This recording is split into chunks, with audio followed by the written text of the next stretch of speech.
My first period I've done with no pads or tampons. How have you found it? I free bled.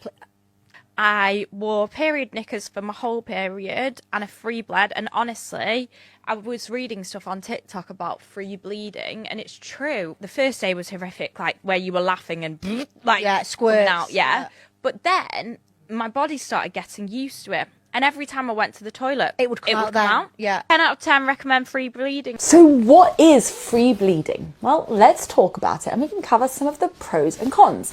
Well, free bleeding means choosing not to use traditional period products like pads and tampons or cups and instead letting your period flow naturally. It's about rejecting the stigma around menstruation as well, suggesting that it's dirty or that it needs to be contained.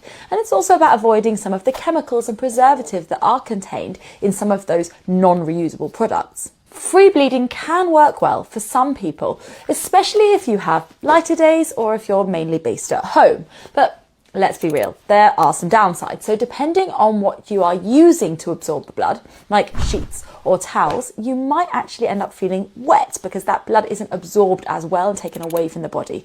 And that can get uncomfortable. It can also irritate your skin.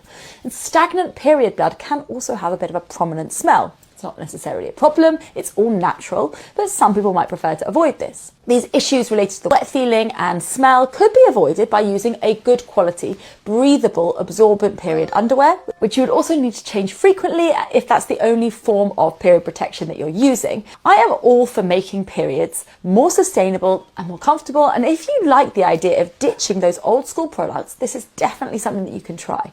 Now remember that if you find your bleeding is particularly heavy or it's painful, you should be speaking with your doctor.